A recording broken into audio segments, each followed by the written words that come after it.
On this Wednesday morning. We've had some rain today. What did that feel like being outside when it was wet? Oh, Did you have to watch your step? it was pretty wet out there. We had the dog out there in the morning, and Yeah. he wasn't exactly too happy with the weather. Probably didn't remember what that stuff was falling from the sky, that liquid. Indiana County District Attorney Bob Manzi joins us this morning. And our visit presented by Marcus and Mack, voted best law firm and best personal injury lawyer 3 years in a row in the Best of Indiana County contest. Visit them online at marcusandmack.com. So, in our news cycle, of course, unfortunately, more frequently than we want to say, the last month or so, we've been talking about arsons. In Cherry Hill Township, in this case, there have been 3 in the last month. This latest one was on Monday, and it was ruled an arson as well. Came on the heels of one on Sunday that was an arson. And while those investigations are just in their beginning stages, and they will lead somewhere, and hopefully we get whoever's doing this very, very soon, I wanted to ask you to come and talk a little bit about how dangerous arson is and how absolutely senseless it is, because it's true. It's absolutely senseless. There's no need for it. We find that a majority of the fires that are being set, they turn out to be done by somebody with some sort of major mental health issue. That means they're a danger to our community. It means they need to be locked up somewhere, whether that be in a mental health facility or a state prison, because you have these individuals with absolutely little to no regard to people's safety. They make assumptions about fires and if they set a fire, what it'll do and what it won't do. But the fact is that a fire can quickly spread well beyond anyone's intention. And with the shifting winds, with the shifting weather, something that, they might intend on lighting a small barn on fire could easily turn into multiple residents, hundreds of acres. You're putting the people at risk that live there. You're putting property at risk.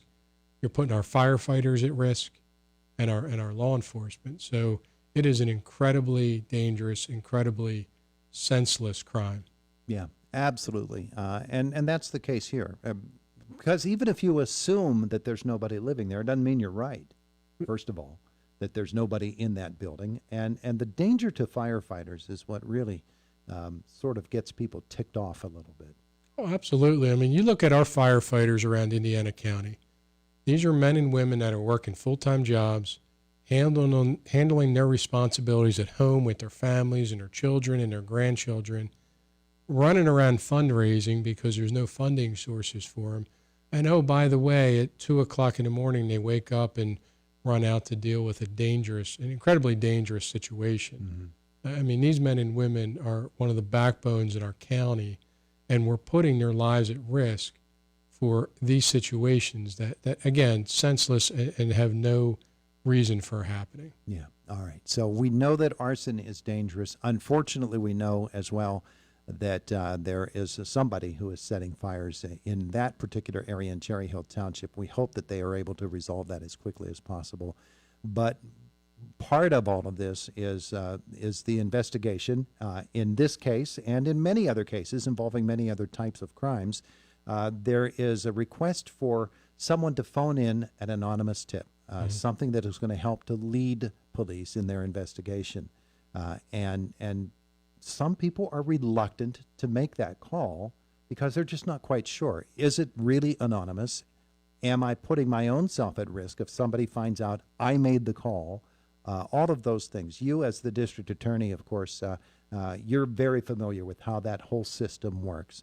So I wanted to ask you to basically reassure folks who might know something about these or about any other crimes that when they call and they make the tip, they can rest assured that you're going to protect them.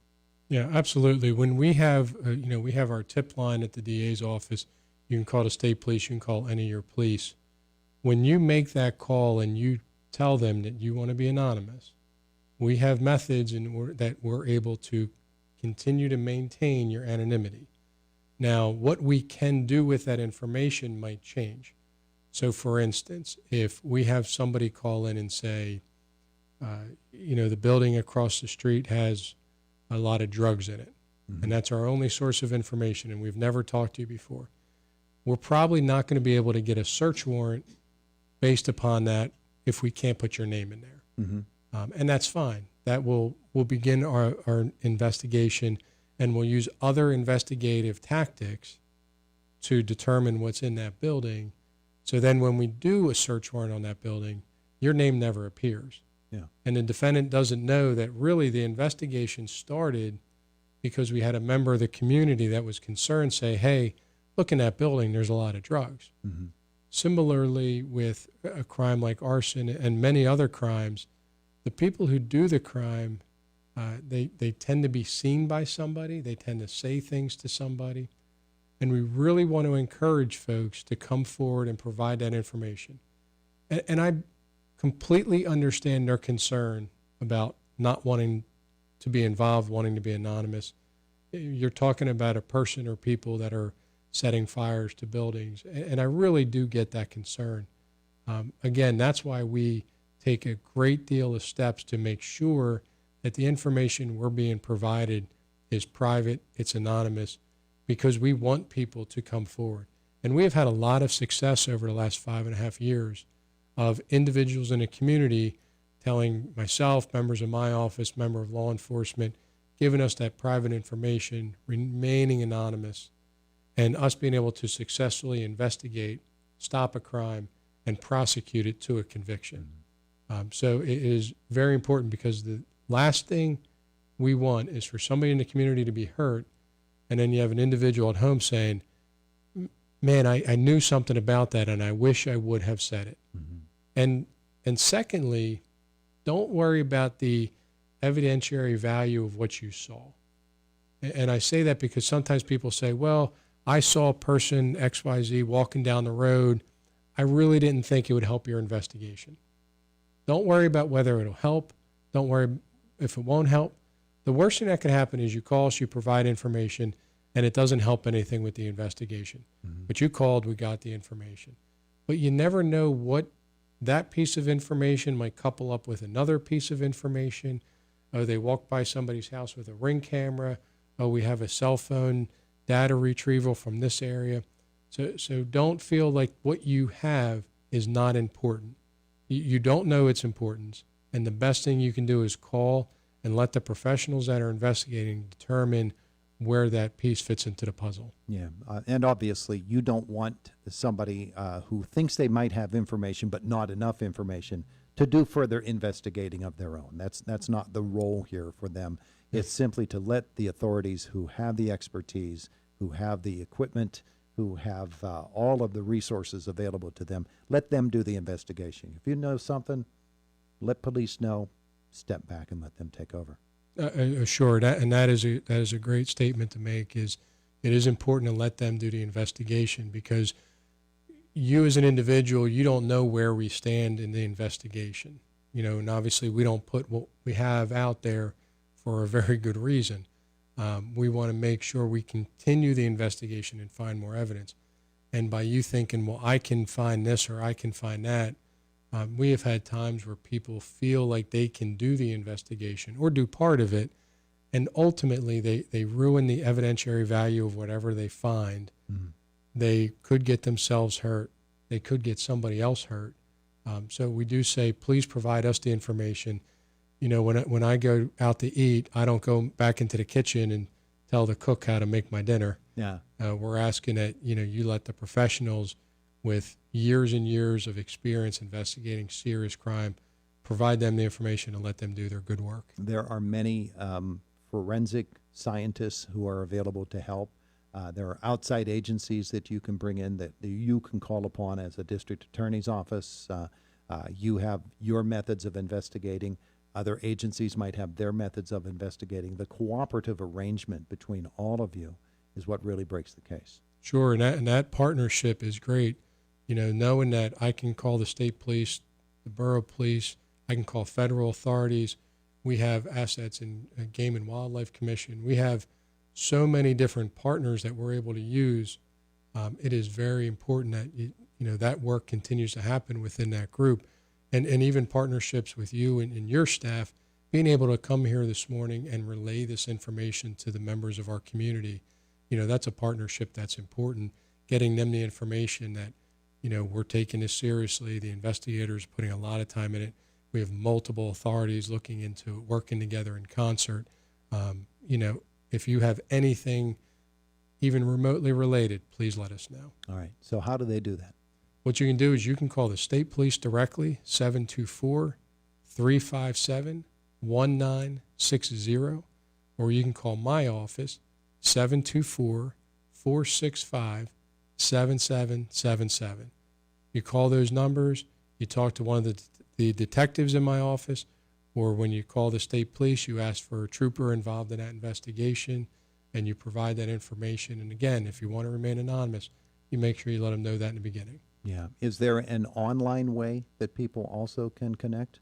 I do have people that send me messages through the office's Facebook page, but usually the phone calls is what we like to have, Sure. just to know that we're talking to a person, and we might have some follow-up questions that are important in what we're doing. Yeah. Yeah. So all of that is solid information for us. There is obviously a firebug at work out in Cherry Hill Township, which is very close to Indiana, so it could be somebody working here in Indiana as well, in White Township. But that's somebody that we need to get a handle on, get stopped as quickly as we possibly can before somebody does get hurt. But with any crime that is threatening society, and every crime does, those folks need to become brought to the attention of the correct authorities and in the proper way. Absolutely, and that's very important.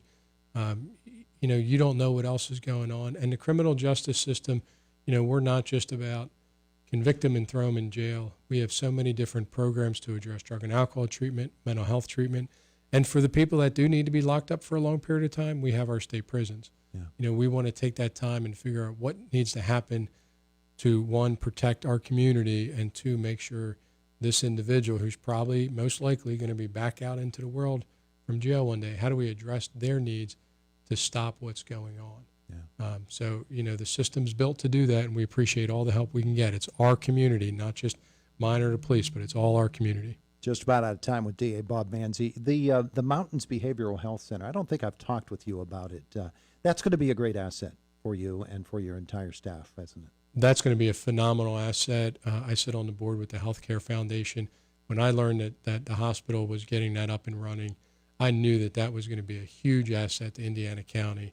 And I really appreciate the work. There was a lot of people that spent a lot of time to get that into place, a lot of donors that helped make that happen. That is going to be a great asset to our community and a much needed asset to our community. Yeah, I think one of the things I have to do is adjust to saying it's going to be, it now is, because it is up and running. Yep, absolutely. Mr. Manzi, thanks so much for the visit. Appreciate it. Thank you, and have a great day. It is the voice of Indiana County. It's WCCS 101.1 FM, AM 1160, WCCSradio.com. 25 after 8 o'clock, Boomer Sports next. And then Matt is with us from the WCCS newsroom on this Wednesday morning.